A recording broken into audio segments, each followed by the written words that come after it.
welcome to another episode of Dorset Catches. This time I bring you to Northfield White Lake once again. This lake is like an urge that you just, I don't know, always want to come back.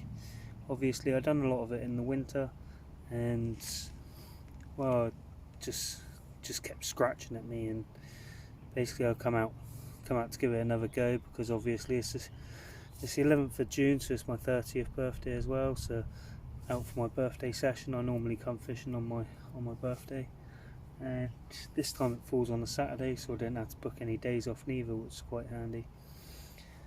Like I said, we're down on Northfield White Lake. We're down in the little bay that you come to, and as you drive round, it's that first corner that you come to. Like I said, I'll show you the tactics I'm doing. I'm doing something a little bit different because I've only brought my 10-foots out this time, because I'm doing a little review on the reels, and I've got my 13-foot setup on my reels, so I don't want to change anything on that because those setups have been working. But like I said, this is probably the second swim you come to round the corner. The first swim's the day session, and then next to the day session you got the 24-hour that you can come when you like. So I said I've just renewed my Ringwood ticket again because there's so much on the ticket that I still haven't done. I'll probably end up being on this ticket for a couple more years, so you should see a few more vlogs on the ticket of not necessarily this lake. I think the plan is between us to do a little bit on Throop and a bit on the River Stour, and then we're going to head across over to Hightown, because Hightown's on, I think it's on the 5th year of its 25 fish a year scheme. It's been stocked with 125 carp in, and I don't think there's many more going in because there's still a lot of other fish that was in there, so that's got a high stock of carp in at the moment. And with the depths of that lake, it's going to be very big. Like I said, they're going to be big fish, so I want to catch them now before it gets too busy. It's already busy as it is, but the minute they start hitting 40s, you won't be able to get on that lake, I don't expect. So the plan is to hit them before they grow too big. But like I said, there's a lot more to come, and like I said, we're looking forward, hopefully going to catch a cat tonight rather than a carp. We might still see the carp. I put one rod on big chunk of meat and the others on 2 different flavoured boilies. I've spommed on the top, and you'll see footage throughout as we go through the session. It's a nice warm session, so I'm looking forward to it.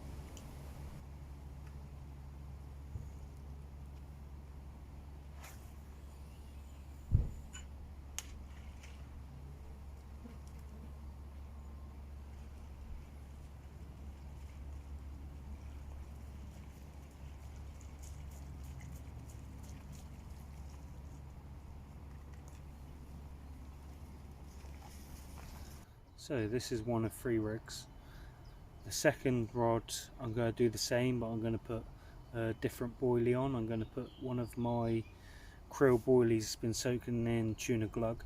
It's been soaking for quite a while, so it's going to stink. It's probably been soaking for about a year, and then the night before the session last night I put the boilies into soak, so then they'll start releasing the flavours again, and the boilies absolutely hum, so I should have thought they're going to work.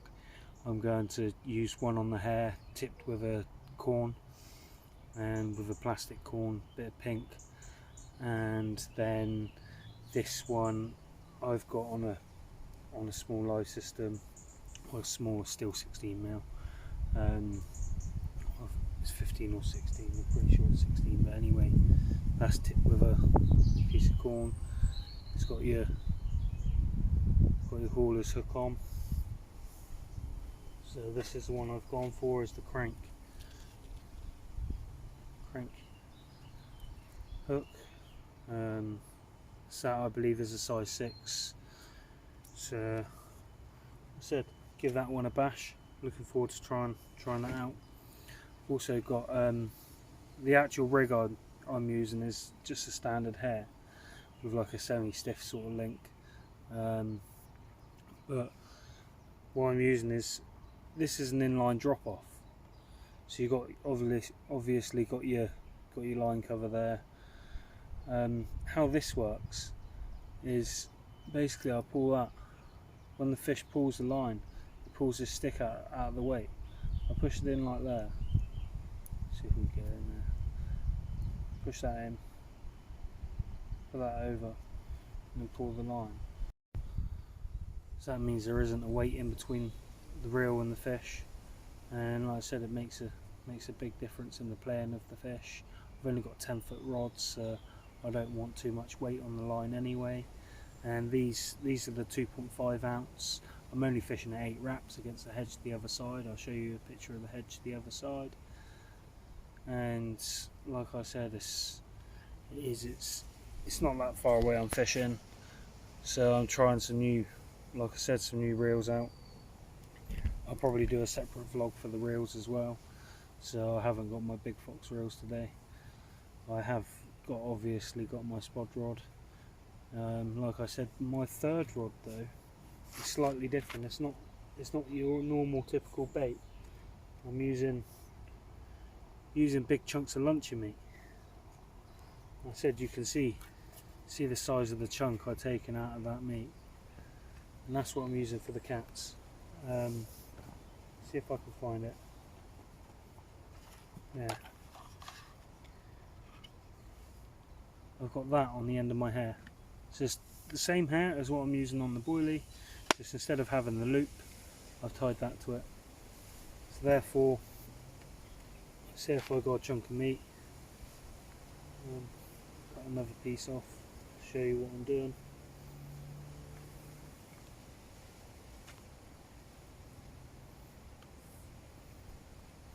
Obviously we know these cats go in here over 80 pounds now.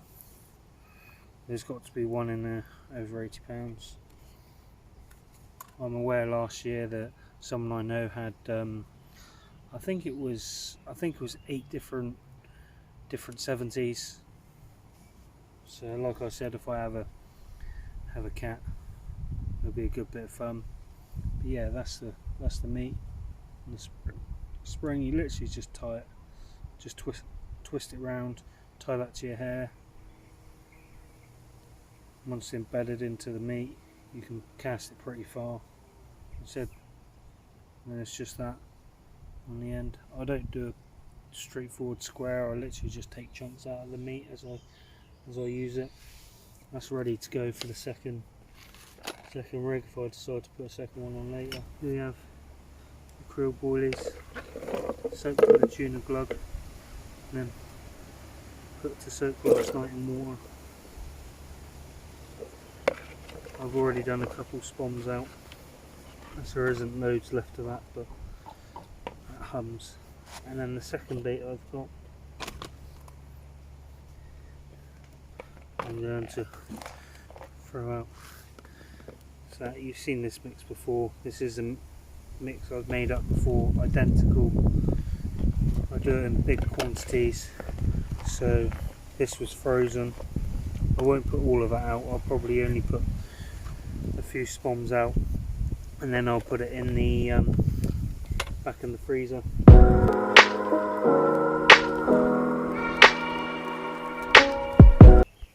As you can see, there's a large dragonfly hatch today. The place is full of them, especially this swim. Got hundreds about. You can see just in that bit alone you can count, I don't know, 8 or 9. But it's really nice, very picturesque. So the nice part about this swim is we know it does produce. We have got a photo of a 40 that it produced in Aiden's first session. That was a PB cat. I think it was like £44 or £45. I'll just show you the photo now so you get a good look.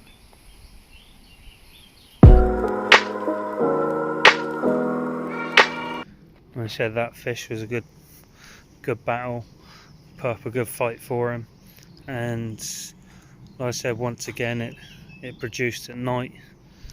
It's obvious cats are nocturnal, but the majority of my carp as well has been at night as well from here. Just a quick little update of how we got on last night. Basically, I had a run at, I don't know, early hours of the morning. I picked up the rod into nothing, so that was a bit of bad luck. So I chucked it back out with all 3 rods at the same time, redone them all again in the same spots. And another rod teared off about an hour later. It's only a small cat, I'll just quickly show you now. Yeah, so the cat wasn't very big, it was only a couple of pounds in size, but it saved me from a blank. I said obviously they get in here to £70, so that's just a kitten. But I said it's still a fish for a birthday session. So it's my 30th, so 30 today, no longer in the 20s. And like I said, it has been a good night. Like I said, we're sort of a bit lucky as well. Had a kingfisher sit on the rods and stuff like that, and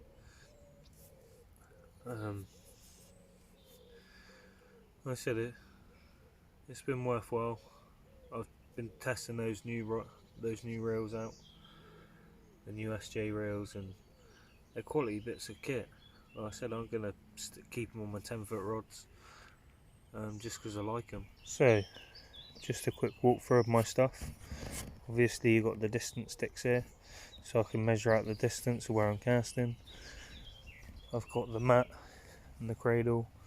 What I do is I put the fish in the mat first with the net, then move them across to the cradle to weigh, so you haven't got to pick it up, do like a 2-man job trying to get the net out from under the fish. I keep an open front brolly, so I won't go and do any doors to get to my rods. Obviously I've got my power bank, my box as a table. I do have a table and stuff I do bring along, but I don't really use it unless I'm doing a 48, along with everything else like my spod rod holder and stuff. Pod rods and new reels I'm testing out. Landing net. Second one just in case I need it. And that's about it. That's all my stuff that I've got set up that I really need. Another quick tip. I was speaking to one of my mates yesterday. We were talking about spodding, and he's been fishing at the same length as he's been spodding. But if anybody's unaware of how spodding works, it's basically when you've cast out of your rod and reel, 9 times out of 10 it will go down at an angle when it hits the clip. So therefore, your actual rod and reel is probably about half a spod back, maybe half a wrap back, maybe a whole wrap sometimes, because it's quite deep water. And obviously, when you spod on top of it, that's a straight line. So there's about half a wrap distance. So what I do is I spod, say I'm fishing like here at 8 wraps. I'll spod at 8 wraps, 8.5 wraps, and then take off half a wrap and then a wrap.